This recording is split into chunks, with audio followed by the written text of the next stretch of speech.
Alors, bienvenue dans ce nouveau Café Brousse. Donc, pour rappel, le Café Brousse, c'est un format qui est offert par le groupe de travail Pays en développement et biodiversité à destination des membres pour qu'ils puissent partager leur expérience, leurs projets, des nouvelles méthodes qui sont développées. Et donc, aujourd'hui, on accueille Emmanuel Sarah, qui est chargée de coopération internationale à Réserve naturelle de France, et Sévanie Pagnandi, qui est chargé d'animation et de coordination également à RNF, dans l'appui à la structuration d'un réseau de gestionnaires d'aires marines dans l'océan Indien occidental. Et donc, c'est ce projet qui va nous être présenté aujourd'hui, plus précisément les moyens de structuration de ce réseau de gestionnaires. Et donc, si ça te va, Emmanuel et Sévanie, je vais vous laisser la parole donc pour environ 30 minutes et ce sera suivi après de 30 minutes d'échange. Donc, n'hésitez pas si vous avez des questions à les inscrire dans le chat ou à lever la main à la suite de la présentation d'Emmanuel et de Sévanie. Enfin, je vous laisse la parole. Merci Magali pour cette introduction. Donc, nous sommes ravis de pouvoir participer à ce premier Café Brousse avec Sévanie. Donc, on va vous faire une présentation à deux voix pour voilà, vous expliquer un petit peu notre démarche dans l'océan Indien et surtout voilà, partager avec vous et pouvoir avoir des échanges sur les actions de montée en compétences qu'on est en train de développer, puisque c'est des actions que vous mettez quand même tous en place et sur lesquelles ça serait intéressant qu'on puisse échanger. Donc, c'est parti. Je vais partager mon écran sans me tromper. Alors, voilà. Est-ce que vous voyez ma présentation? Oui, on la voit. Pas en diaporama, mais on la voit affichée. Je la lance. Parfait. Voilà, donc comme l'a rappelé Magali, on va vous parler aujourd'hui en particulier du programme Varuna, qui est un projet qui est mis en œuvre par Expertise France et qui est financé par l'AFD, et dans lequel donc Réserve naturelle de France, nous sommes impliqués sur un volet qui concerne la structuration d'un réseau de gestionnaires d'aires marines dans l'océan Indien occidental. Avant de rentrer vraiment dans ce sujet qui va nous occuper là pendant ce Café Brousse, je vais vous expliquer un petit peu notre démarche. Vous vous demandez peut-être pourquoi Réserve naturelle de France est impliquée dans un projet de coopération internationale euh, dans l'océan Indien. C'est parce qu'en fait, ça fait partie d'une démarche un peu plus large qui est une initiative qui vise en fait à mobiliser les gestionnaires français d'aires protégées dans les projets de coopération internationale. C'est un projet plus global qui est soutenu par l'AFD, l'Office français pour la biodiversité et le ministère de la Transition écologique et le ministère de l'Europe des Affaires étrangères. Alors pourquoi cette initiative?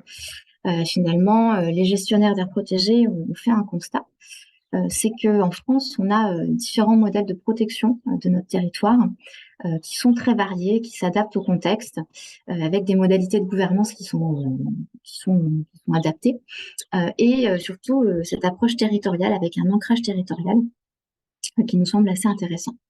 Donc, comme vous le savez, la France est aussi, se situe à un carrefour biogéographique en Europe, hein, donc on a une diversité importante de nos milieux, on a le deuxième domaine maritime français et on a tous nos territoires en outre-mer qui nous donnent quand même cette richesse de milieux et de localisation géographique.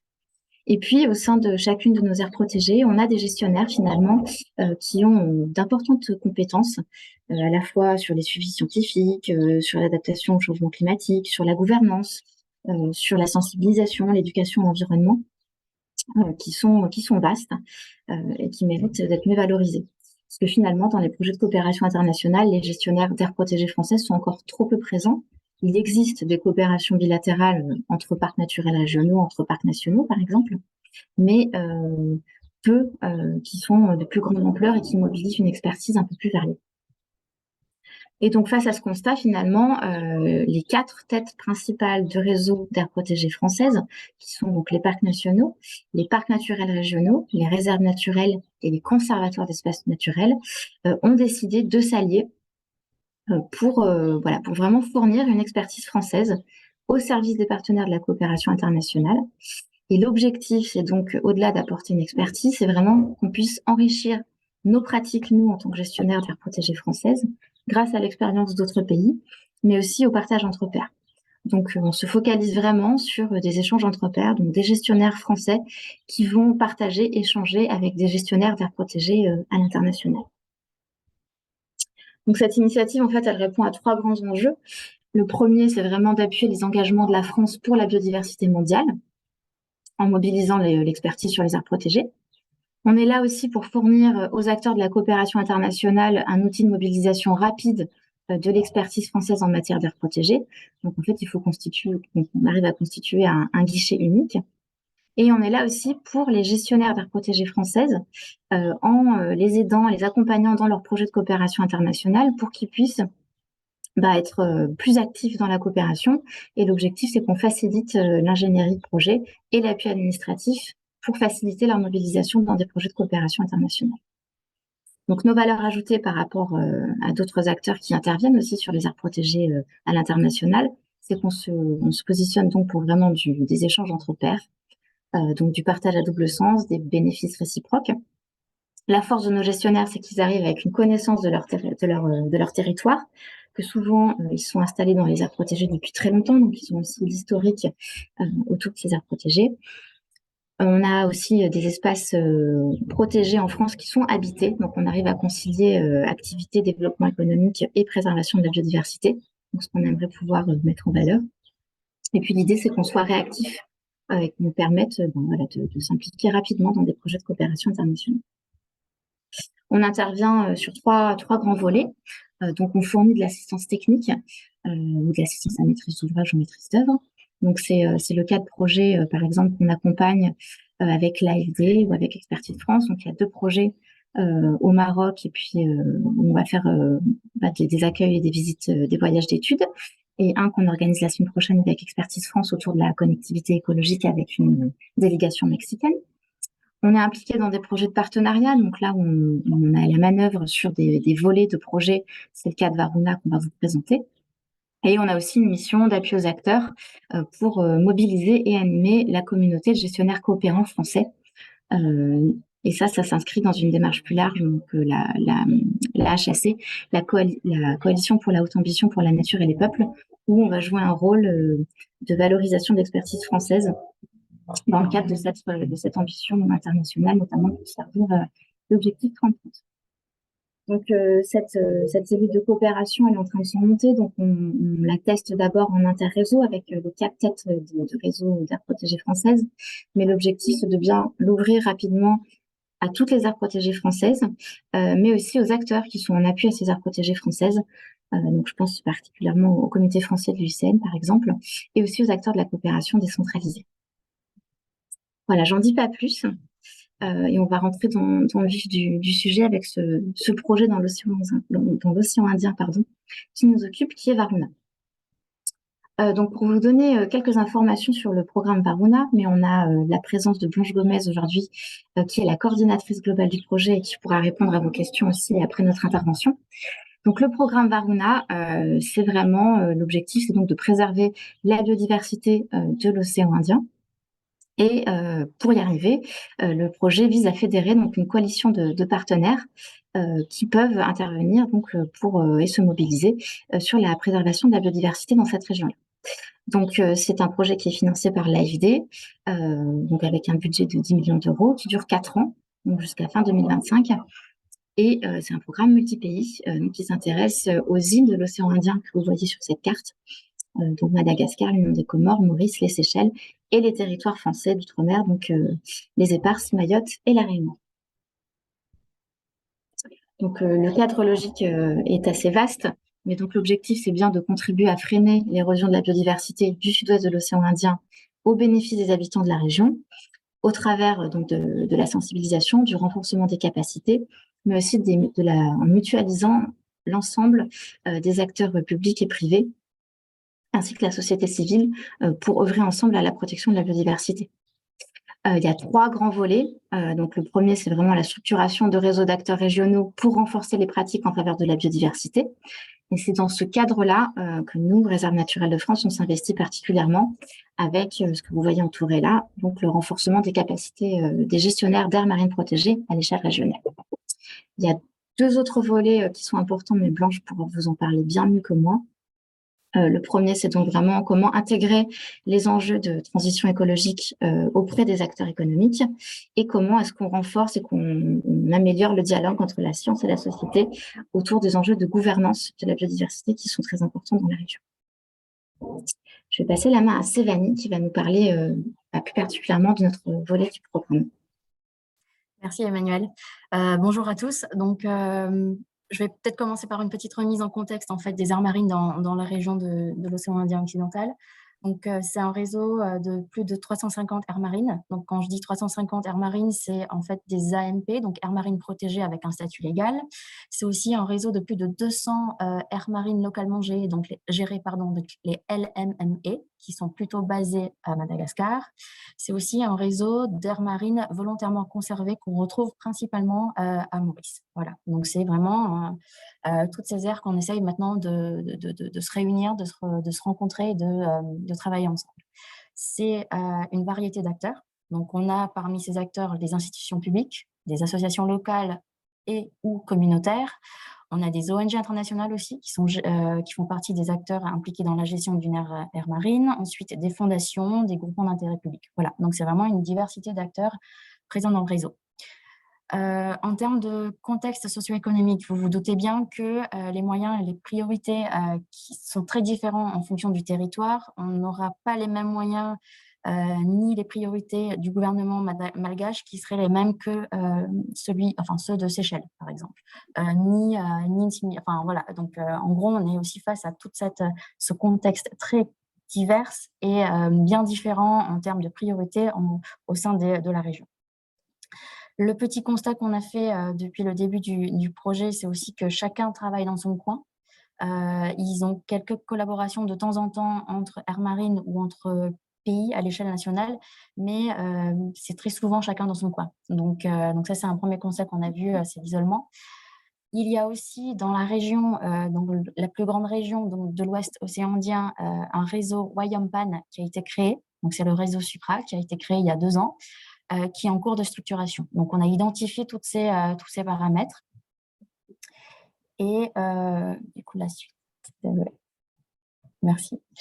Et donc là, nous, dans les ambitions de Varuna, c'est de venir, en fait, on se positionne en appui à la structuration du réseau. Et on va essayer, nous, d'encourager, en fait, une meilleure visibilité et une meilleure prise en compte des territoires du sud-ouest océan Indien au sein du réseau Wayampan qui est en structuration. Et on va aussi venir dérouler des actions de montée en compétences pour le réseau du Sud-Ouest océan Indien, toujours en lien avec le grand réseau Wayampan qui existe.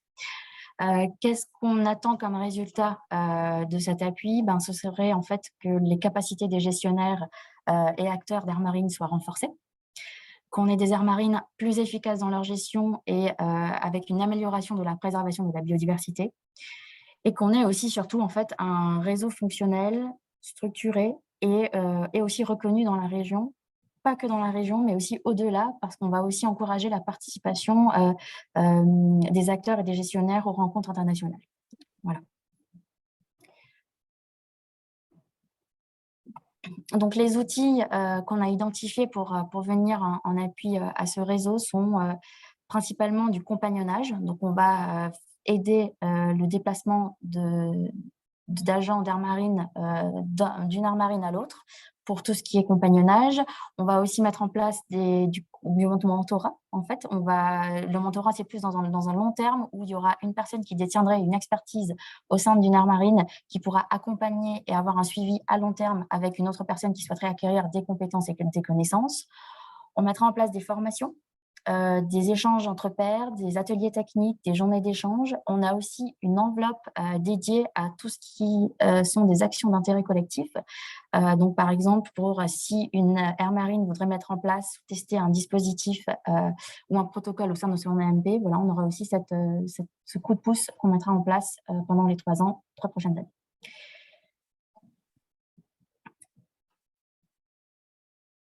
Et donc, comment concrètement, on va revenir un peu sur les actions qu'on a menées jusqu'à ce jour, donc là, en juin 2023. Il y a eu, en 2022, en fait, on a essayé d'aller à la rencontre des gestionnaires et de tous ceux qui étaient impliqués dans les aires marines de la région. Donc ça, c'était plutôt Emmanuel qui était sur cet aspect-là du projet en 2022.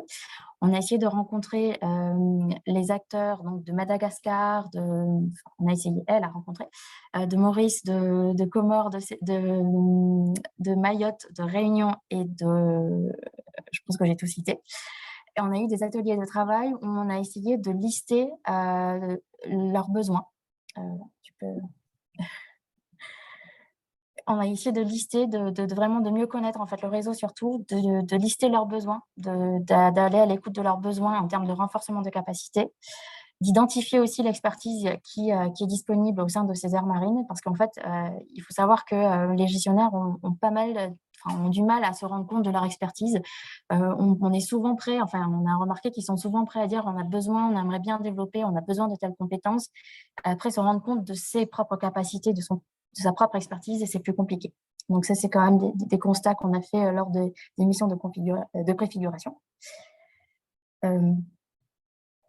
Je revienne.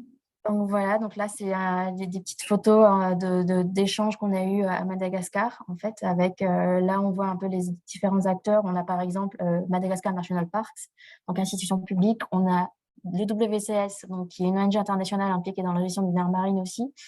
Donc on a aussi, on le fait en partenariat avec l'OFB. On avait la présence d'Aurélie qui est en fait copilote du projet avec RNF de ce projet. On a l'implication de l'OFB et ça c'est quand même aussi un partenaire très important à mentionner. Voilà, on a mis quelques photos pour vous montrer un peu les échanges, les ateliers de travail qu'on a pu avoir en 2022.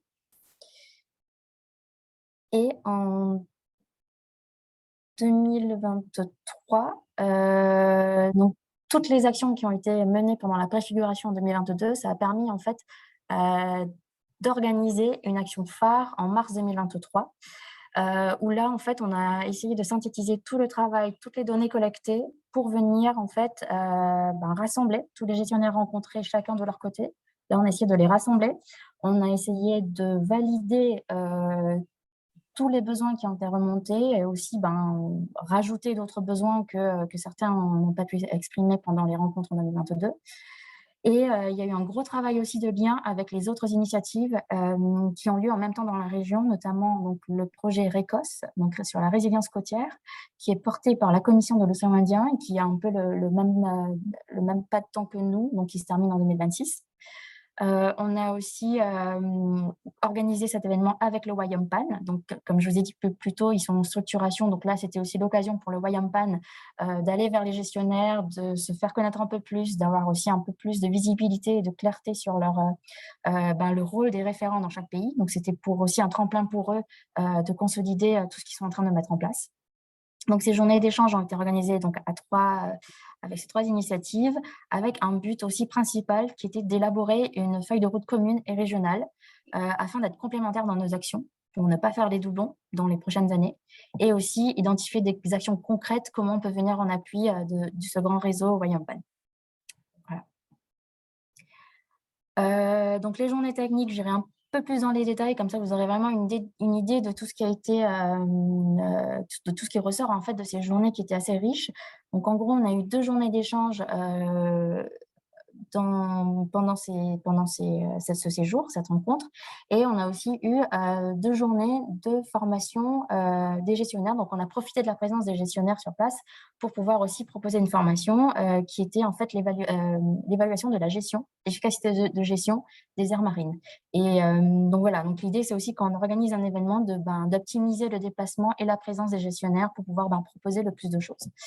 Pendant ces formations, on a eu en fait des différents ateliers où on a, pareil, là, on est venu, tout est parti en fait à l'échelle d'une aire marine, pas forcément au niveau national, où on est allé poser la question aux gestionnaires, en fait, qu'est-ce que vous savez faire? Donc là, ils sont venus avec des post-it, ils sont venus coller des post-it.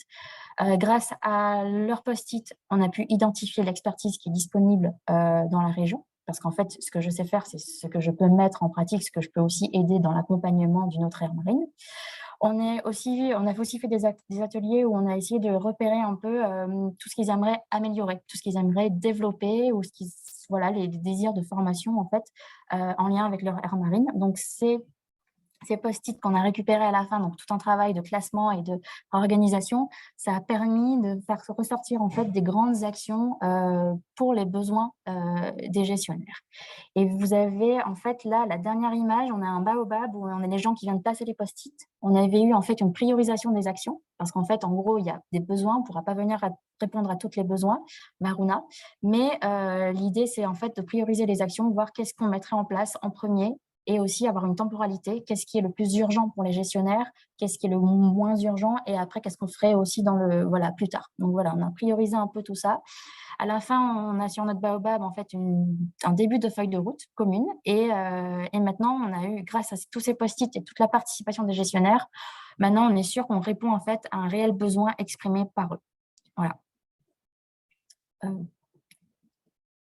On a aussi eu à la fin de ces échanges, on a eu une journée de terrain au parc national de Nostankel, où là, c'était vraiment en fait du concret sur le terrain. On est allé à la rencontre de l'équipe. Il y a eu beaucoup d'échanges sur le fonctionnement de cette aire marine, sur ses difficultés, les grands défis. Il y a eu des idées de compagnonnage qui ont aussi émergé. Et ça, c'est quand même assez intéressant. On voit vraiment la concrétisation aussi du réseau, où il y avait Comores et Mayotte qui étaient preneurs et qui échangeaient avec l'équipe sur place de Nostankel sur des possibilités de compagnonnage sur différentes thématiques déjà identifiées.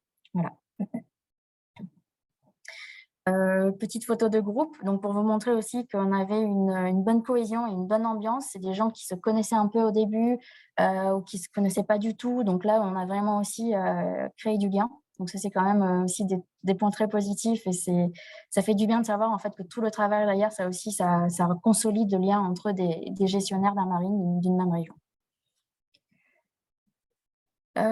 Petit bilan, mais je pense que j'en ai pas mal parlé déjà, c'est qu'on a pu, grâce à ces ateliers, donc identifier des actions, des besoins, pardon, du réseau de gestionnaires. On a pu trouver des synergies aussi avec d'autres initiatives dans la région, notamment RECOS, et aussi avec Wayampan, qui est le réseau Supra dans la région de l'Ouest, océan Indien. Et on a aussi consolidé les liens, comme vous avez vu là dans la dernière photo. C'est des gens soit qui ont appris à se connaître davantage ou qui ont fait connaissance pour la première fois, qui échangent à travers un groupe WhatsApp, qui échangent des informations, qui j'espère, en fait, sur le long terme, nous, c'est aussi une ambition, c'est qu'on va créer aussi des groupes thématiques sur des problématiques identifiées en fonction de chacune des expertises des aires marines. Donc voilà, c'est en fait un bon début et les journées ont abouti à ça. Et surtout, on a pu élaborer une feuille de route régionale entre ces 3 initiatives dans la région. Ça, c'est quand même pour nous un objectif atteint parce que ce n'était pas évident en fait, de faire le lien forcément entre toutes les initiatives. On a chacun nos actions, nos tâches à accomplir dans le cadre de nos missions pour ECOS, pour Wayampan et Varuna. Donc, trouver vraiment ce terrain d'entente, c'était quand même, pour nous, c'est un bon départ. On a pu aussi identifier des canaux de communication parce qu'il faut préciser que en fait, le réseau Wayampan est majoritairement anglophone. Donc, ce qui fait qu'on a des moyens de communication plutôt anglais. On a aussi une surreprésentativité des pays continentaux, donc Kenya, Tanzanie, Mozambique, voilà, en fait, qui sont vraiment, qui ont une expertise et qui le mettent en avant, et c'est très bien. Donc là, l'idée, nous, c'est en fait de mettre plus en avant, d'avoir une meilleure représentativité de ce réseau du Sud-Ouest océan Indien, qui reste aussi un peu plus francophone, où on va venir avec en fait des canaux de communication, que ce soit newsletter, newsbrief, réseaux sociaux, pour venir proposer des articles sur les aires marines de la sous-région, et aussi un peu en français pour que ce soit un peu plus accessible aussi à ceux qui ne sont pas anglophones dans la sous-région. Voilà. Concrètement, la feuille de route. Donc, je ne sais pas si c'est très lisible, mais on a voulu vous montrer un peu la structure parce que c'est un gros travail derrière. Donc, on a classé la colonne tout à gauche, ce sont des thématiques. On a la liste des besoins. Donc là, la colonne des besoins, c'est tous les post-it qu'on a répertoriés. On les a classés, certes. On a aussi fait l'effort de regrouper par pays pour avoir aussi une idée d'où les besoins émanent, pour savoir si on peut aussi avoir des actions un peu plus localisées si jamais ce n'est pas faisable dans la grande région. et aussi une colonne de l'expertise disponible. Donc là, on sait qui serait disposé à accueillir du compagnonnage ou du mentorat sur quelle thématique.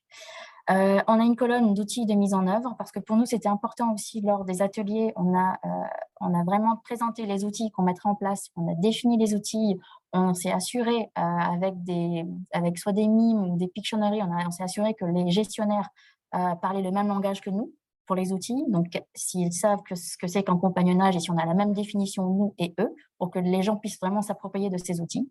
Donc là, on a vraiment tout identifié aussi en termes d'outils. Et pour la mise en œuvre, en fait, c'est là où il y a l'articulation entre les trois initiatives, Varuna, Rekos et Wayampan, où chacun s'est positionné sur là où on pourrait nous agir. Donc Varuna, par exemple, on a des appels à compagnonnage et mentorat qu'on mettra en place. On s'est positionné là où c'était envisagé. Rekos, pareil, ils ont un programme d'échange d'expertise, mais avec certaines contraintes, donc ils se sont positionnés là, ils pouvaient se positionner. Wayampan aussi, avec des outils déjà disponibles qu'on va pouvoir nous traduire ou mettre à disposition du réseau de la sous-région. Donc voilà, en fait, en gros, on a eu tout ce travail et c'est un document qui n'est pas définitif, qui va évoluer avec d'autres contributions et aussi avec des petites améliorations au fur et à mesure. Voilà. Et les prochaines actions, donc pour ce qui est de 2023, on espère, et c'est presque sûr qu'on lancera les appels à compagnonnage et mentorat en juillet 2023, en même temps que les enveloppes, les appels à intérêt collectif, donc toujours en 2023 au mois de juillet. On aura un appel par an, donc ce sera sur les 3 ans. Ensuite, on a déjà identifié une action de formation en gestion et en capacité interne de gestion d'une aire marine. Donc ça, ce serait plutôt au mois de novembre ou décembre de cette année. On a aussi une autre rencontre très importante pour la région qui est le congrès Wayampan. Donc là, le Wayampan se réunit. Il y aura une élection du bureau, il y aura des termes de référence, il y aura vraiment du concret sur comment fonctionne ce réseau, comment va fonctionner ce réseau.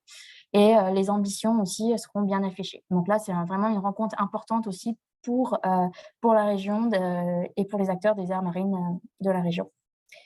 Et pour ce qui est de 2024 et 2025, donc là, j'ai mis en gros un peu les actions qu'on a imaginées, mais après, on a une chronologique aussi qui est bien réfléchie. Donc, les appels à compagnonnage et mentorat, ça a lieu tous les ans. Et ensuite, on aura une formation en protocole de suivi des grands écosystèmes marins. Donc là, on parle de herbiers, récifs coralliens, mangroves. On aura une formation aussi sur comment mieux impliquer les communautés dans la gestion ou même carrément dans la co-gestion d'une aire marine. Donc voilà, on va aussi venir sur cet aspect gouvernance dans la région. Restauration des grands écosystèmes marins, pareil, on est sur les 3 grands écosystèmes, herbiers, mangroves et récifs coralliens.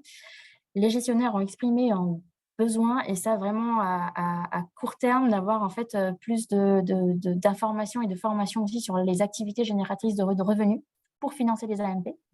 Les aires marines, pardon, en général, et les communautés associées. Donc voilà, je pense aussi notamment au LLMME à Madagascar, où il y a une communauté de pêcheurs en fait qui sont associés à cette aire marine localement gérée.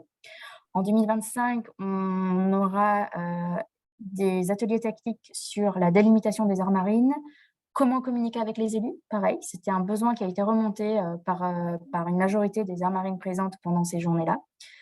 Valoriser la communication aussi autour des AMP. Donc voilà, donc en gros, ça, c'est les grandes actions identifiées sur les 3 prochaines années pour Varuna.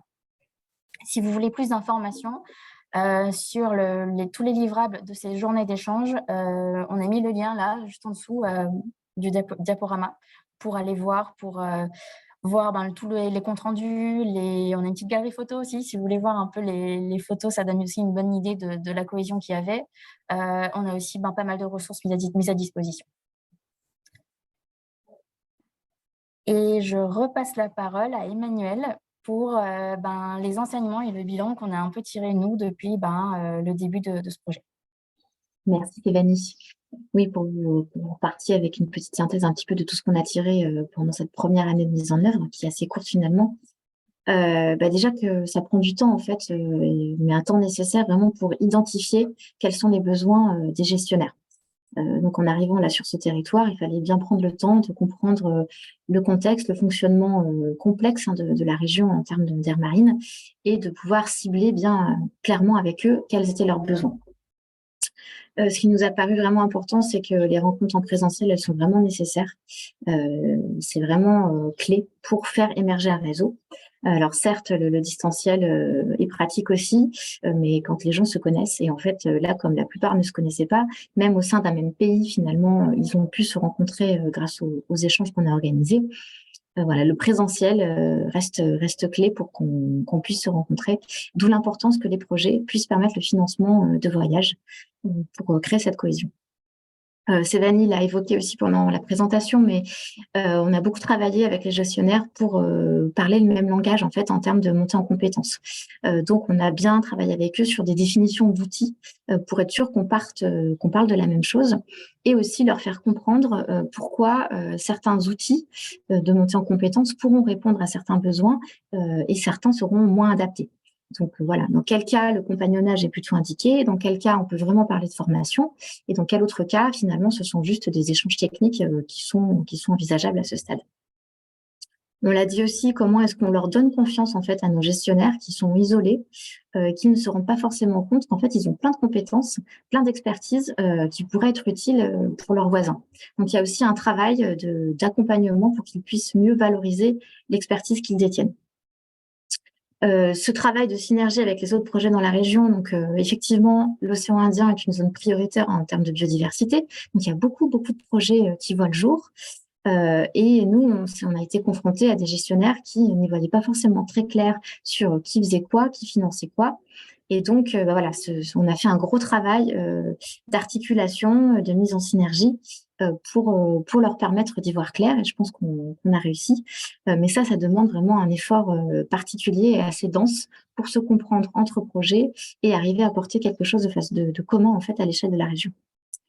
Et puis nous, ce qu'on a appris donc dans nos débuts de coopération internationale, hein, c'est vraiment la prise en compte du contexte géopolitique qui est assez compliqué dans cette zone, entre voilà les tensions notamment qui peut exister entre la France et certains pays autour de territoires insulaires. Donc voilà, comment est-ce que si on avance, nous, France, porteur du projet Varuna, avec des pays dans lesquels il y a des tensions géopolitiques qui peuvent exister. Et l'appui nécessaire voilà, de nos bailleurs et d'Expertise France pour nous accompagner justement sur ce volet-là pour qu'on puisse mener à bien nos actions techniques sans avoir de problèmes diplomatiques. Donc les bilans de ces journées, Sévanie vous les a livrés, mais voilà, en fait, ce qu'on constate, c'est qu'il y a vraiment une communauté, ça y est, qui existe, qui a vu le jour. Donc maintenant, ils se connaissent, ils sont un petit peu autonomes, ils communiquent avec des groupes WhatsApp, ils échangent. Donc nous, on est contents de cette réussite-là. Le réseau est bien lancé, il est en pleine dynamique. Donc en fait, ce qu'on a fait, ça a vraiment permis d'insuffler de l'énergie dans le réseau régional Wayompan. Donc ça permet de déclencher des actions à l'échelle de la région. Les bénéficiaires, donc les gestionnaires d'aires marines protégées, savent qui fait quoi, où et comment. Donc comme ça, c'est important. Ils n'avaient pas de vision et maintenant, ils en ont une meilleure. Par contre, ce qui est positif, c'est que les gestionnaires sont aussi en attente. Hein. Ils ont des attentes qui sont très fortes. Ils demandent beaucoup de réciprocité aussi. Donc, ils attendent vraiment qu'on continue notre accompagnement, qu'on les informe de ce qui se passe à droite et à gauche là, dans la région. Donc pour nous, c'est vraiment voilà, on doit répondre à cet engagement qui est attendu de la part des gestionnaires. Et puis ce qu'on voit aussi, c'est que finalement notre projet permet aussi de catalyser d'autres démarches collaboratives qui dépassent le cadre de notre projet à nous. Donc il y a plein de collaborations bilatérales qui sont en train de se tisser entre pays grâce à la mise en réseau qu'on a pu opérer. Donc voilà, donc là on est à bilan de la première année du programme. Donc vous allez voir qu'on va dérouler ensuite tout un volet d'action qu'on vous a présenté.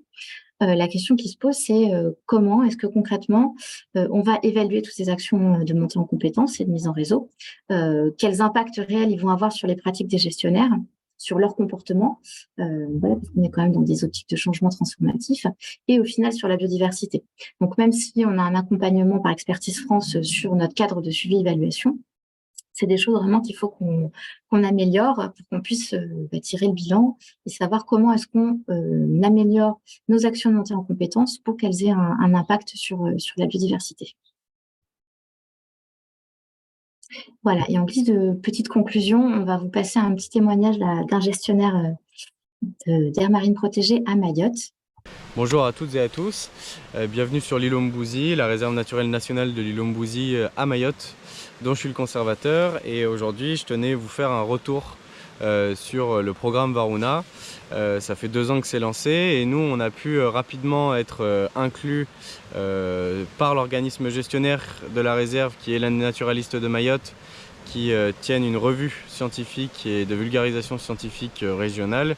Et nous, en tant que réserve marine, et pas que terrestre, en tant que réserve marine, on a pu participer à pas mal d'échanges internationaux.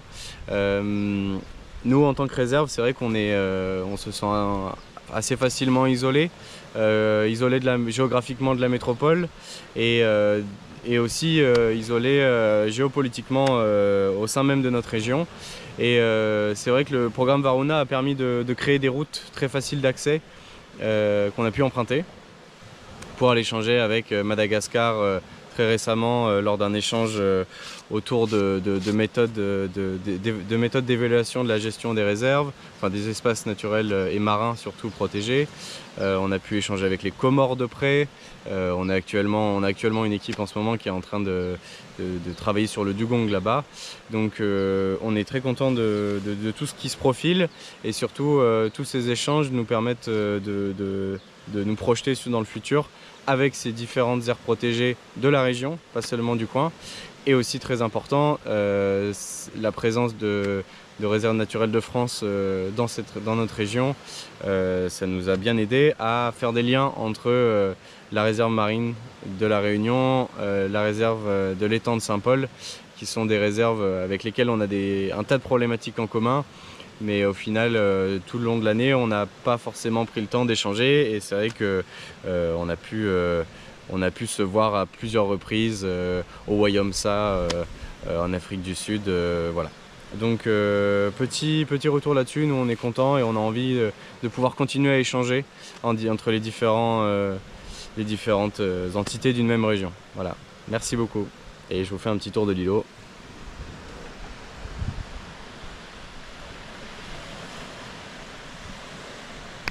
Voilà, donc c'était pour notre petit retour là sur nos actions du programme. On reste à votre disposition, bien sûr, tout de suite après si vous avez des questions. Donc, on vous a mis l'ensemble des contacts importants pour le programme Varuna et puis plus largement sur la site Interréseau. Merci de votre attention et la parole est à vous pour vos questions. Merci beaucoup, Emmanuel et Sébanie. C'était très intéressant. Déjà, c'est une zone géographique qu'on n'a pas encore abordée lors des cafés Brousse. C'est une première pour l'océan Indien. Donc, merci beaucoup. Et donc, on a une vingtaine de minutes pour des questions. Donc, n'hésitez pas, vous pouvez soit les écrire dans le chat, soit lever la main et la poser en direct à nos 2 intervenantes.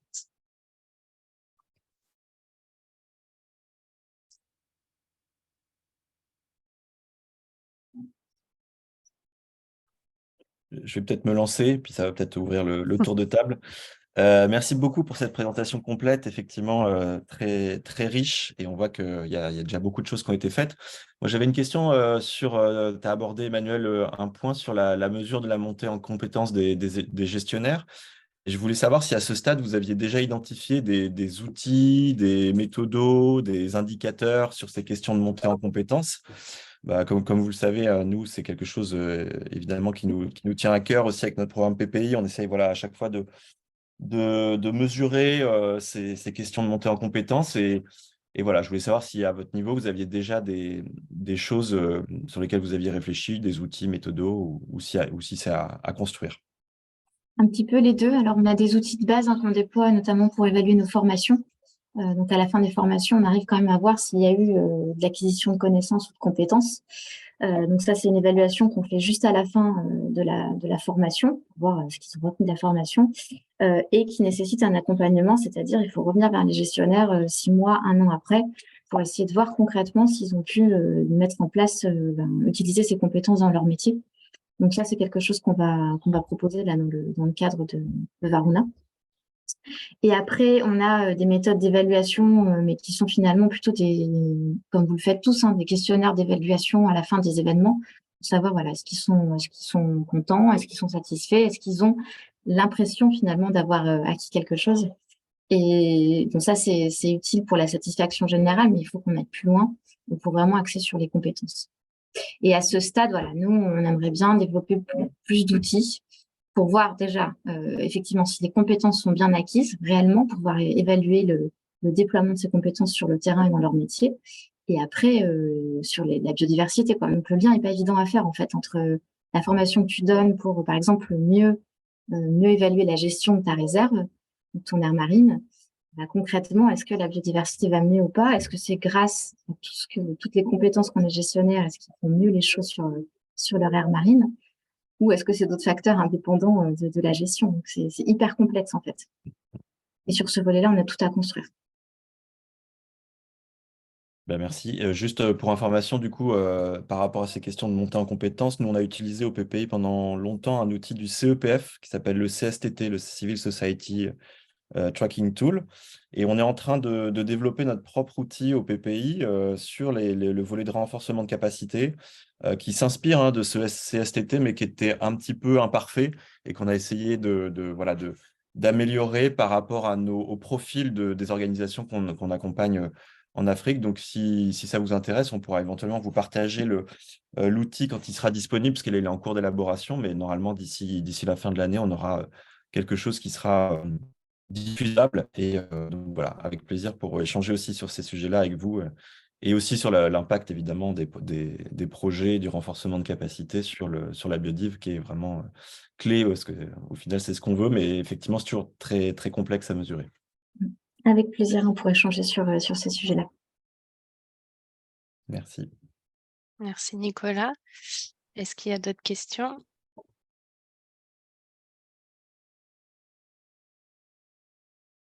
Erwan?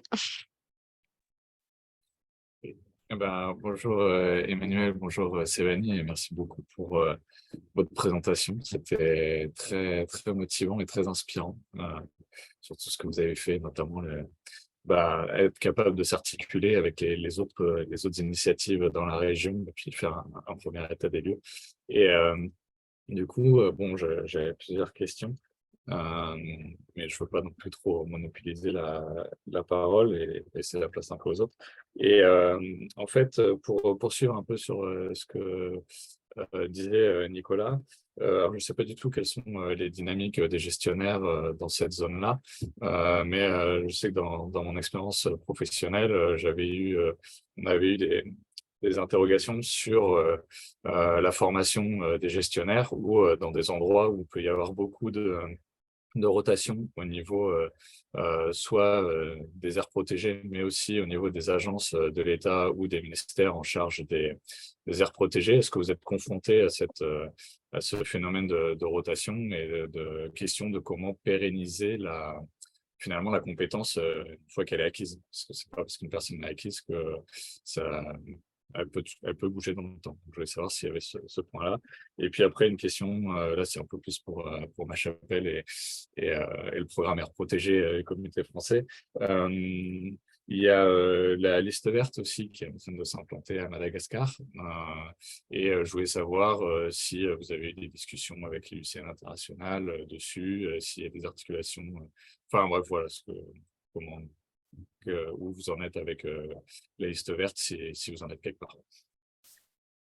Je réponds sur la première question, je te laisse la suite, Mélanie, avec Biopama et tout ça. Sur les questions de rotation, effectivement, on est confronté à ce problème-là, avec du turnover important. Peut-être pas dans tous les territoires quand même.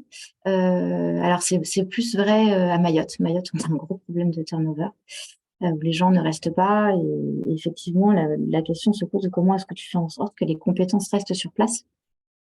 Et ça faisait aussi partie des besoins, enfin de ce qu'on aimerait pouvoir transmettre aux gestionnaires dans le cadre de ce projet, c'est aussi les outiller pour qu'ils soient en mesure de transférer eux-mêmes les compétences sur le territoire.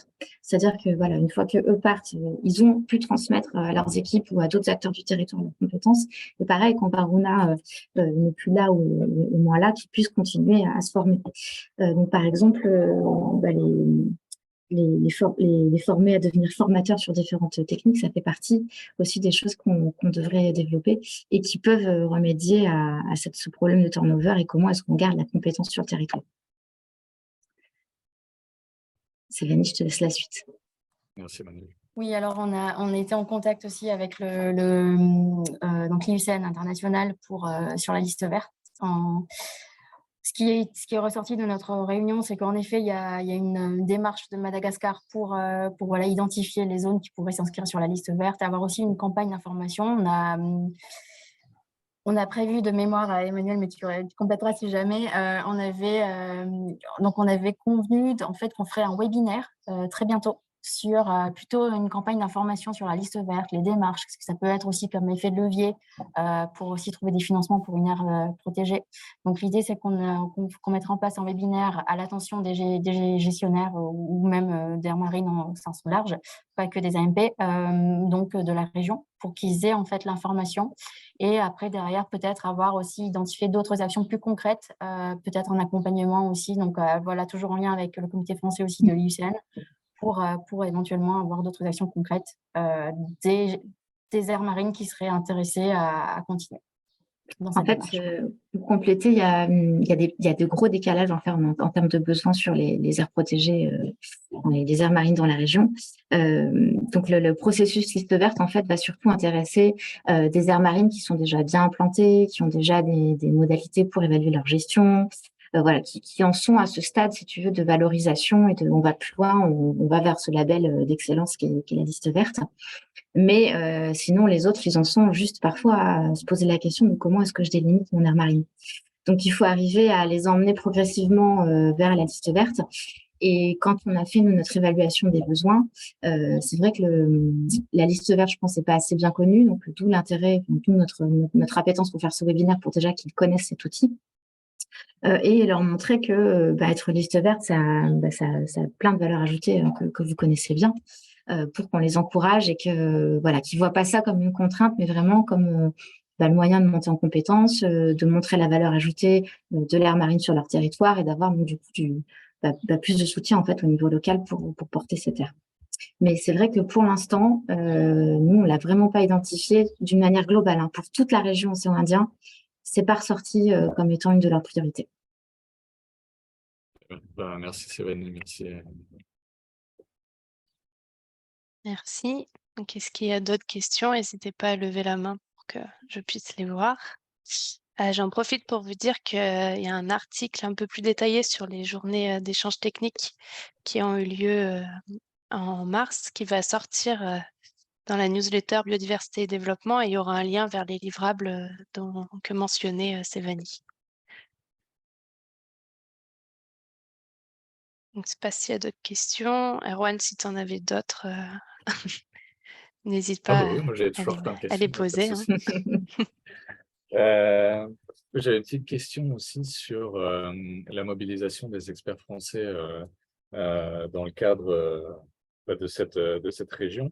Est-ce que vous avez déjà identifié les experts que vous souhaitez mobiliser?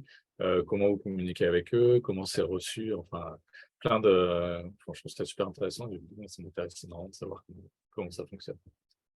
Alors, il faut qu'on fasse encore un travail d'identification de gestionnaires qui pourraient clairement venir appuyer les gestionnaires de l'océan Indien. On passe par le Forum des gestionnaires d'aires marines protégées, que vous connaissez peut-être, hein, qui fédère un peu les acteurs des aires marines, pour justement construire avec eux la formation là, qui va intervenir sur le suivi des écosystèmes, donc herbiers, mangroves et récifs coralliens. Donc, les gestionnaires, les experts, on va les mobiliser dans la construction et dans les interventions de nos formations. Ça, c'est une première modalité. Après, on aimerait pouvoir proposer du compagnonnage aussi avec des parcs marins ou des parcs nationaux français. Par exemple, les Calanques, Parc national des Calanques et Port-Cros, ils en font beaucoup.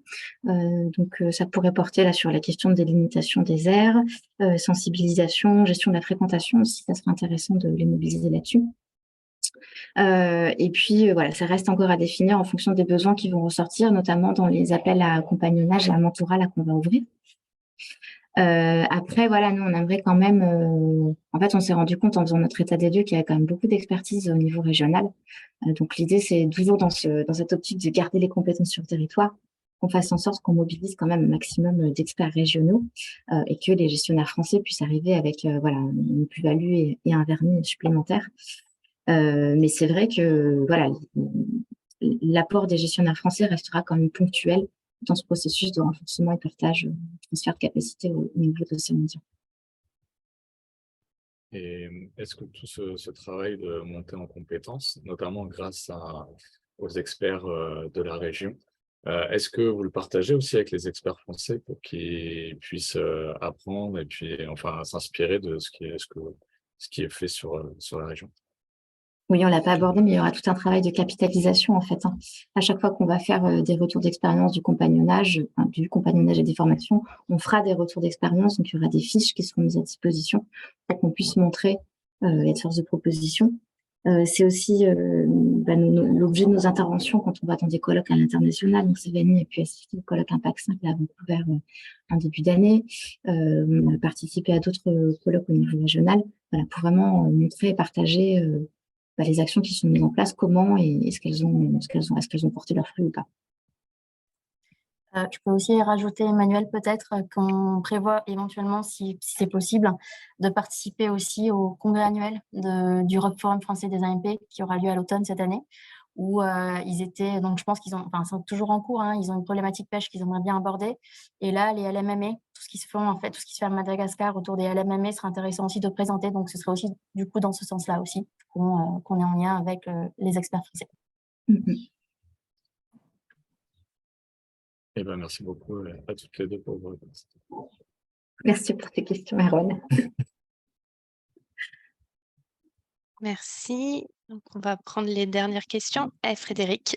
Oui, moi j'avais donc je suis Frédéric Marchand, expert consultant indépendant. Je connais pas l'océan Indien, j'ai travaillé essentiellement sur l'Afrique. J'ai travaillé essentiellement sur l'Afrique subsaharienne. Et vous avez parlé tout à l'heure que ce réseau allait déboucher peut-être sur des collaborations ou des coopérations bilatérales. Et il y a quelques années, justement, pour l'UICN, c'était il y a bien longtemps même, j'avais travaillé sur le jumelage. Est-ce que vous pensez que ce principe de jumelage soit une bonne chose? Et quand je parle de jumelage, je pense pas seulement jumelage nord-sud, mais aussi jumelage sud-sud. Est-ce que ça vous semble une bonne option ou comme suite de ce réseau ou pas? Oui, ça peut faire partie des choses à développer, sachant que pour nous, le jumelage, on l'envisage vraiment sur du long terme. Donc Ouais, voilà, c'est quelque pour chose ça, qui se justement, suit ouais. dans le temps. Et donc là, c'est vrai qu'on démarre petit avec du compagnonnage et puis le mentorat, hein, qui, même si ça réunit un expert et un autre expert qui a besoin de monter en compétence, ça c'est quand même lié à des structures. Donc voilà, c'est des choses qu'on pourrait effectivement envisager. Voir des jumelages tripartites, nord, sud, sud, des choses comme ça. Oui, C'est une ça tout à fait. option, puisque, enfin, moi l'étude que j'avais faite, c'était essentiellement sur des jumelages France, Afrique francophone. Et bon, bah, le résultat était un peu mitigé parce que pareil, il y avait cette histoire de turnover qui changeait beaucoup la donne, comme l'a expliqué Erwan tout à l'heure.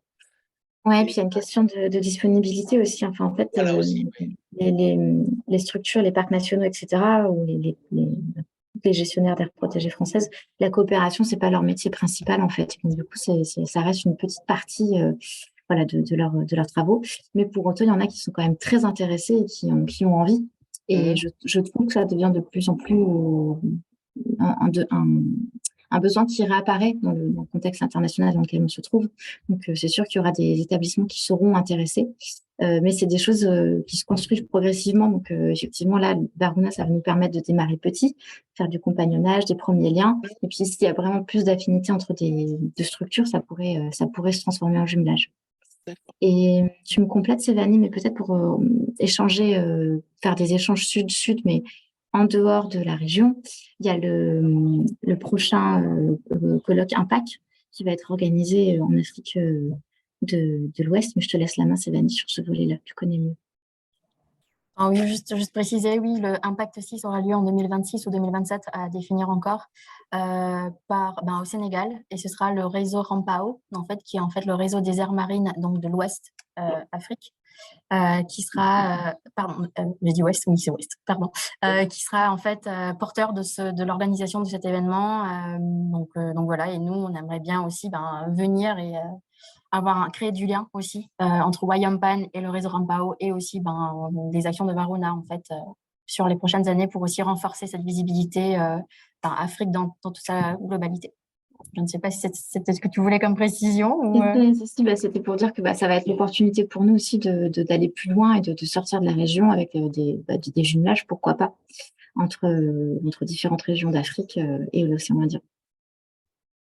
Merci.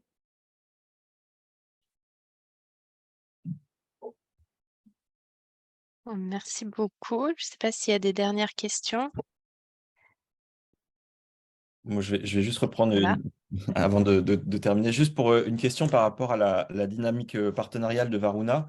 On voit qu'il y a beaucoup d'acteurs qui sont impliqués dans ce projet. C'est quand même un gros projet, voilà, 10 millions d'euros, avec beaucoup d'acteurs, l'IRD, le CIRAD, etc. Et je voulais savoir comment ça se passait au niveau de la dynamique partenariale avec les autres composantes du projet. Comment ça s'organise? Est-ce qu'il y a voilà, des ponts, des liens qui sont faits entre les différents acteurs qui mettent en œuvre Varuna et voilà, parce que ça semble assez complexe comme ça et je voulais savoir comment ça s'organisait.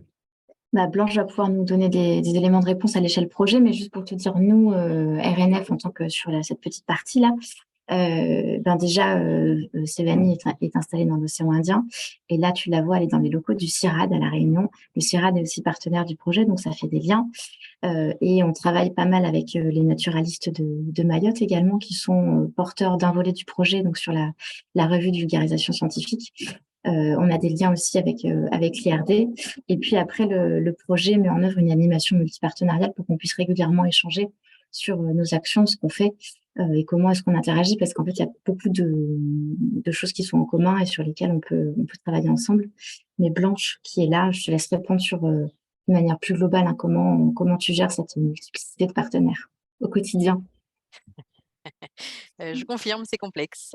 C'est très complexe parce que ce sont des projets différents, ce sont des acteurs très différents et on est sur des territoires qui sont… RNF a l'avantage au sein du programme d'être vraiment sur l'ensemble des territoires. Les autres, ce n'est pas le cas pour tous les projets qui sont soit sur un, soit sur deux, soit sur plusieurs, mais pas forcément sur tous.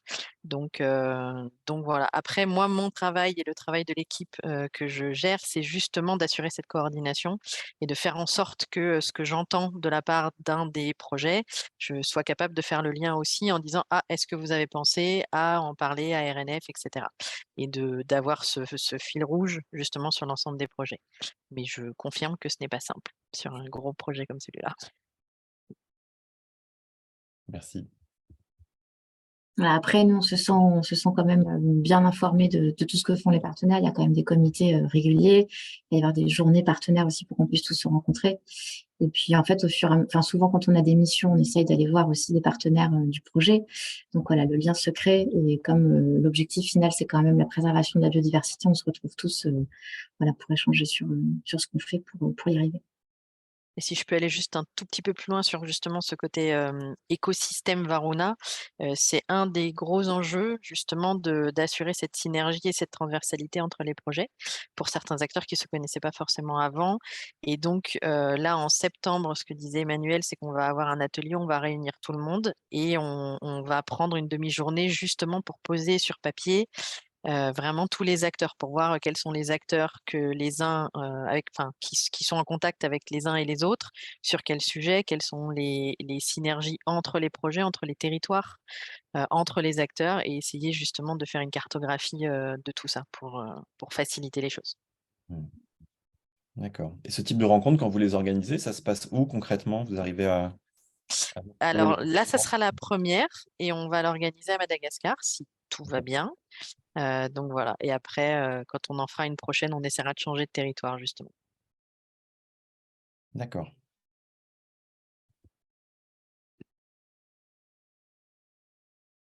Merci beaucoup pour tous ces compléments d'information, pour votre présentation et votre disponibilité et les réponses à vos questions, Emmanuel et Sévanie.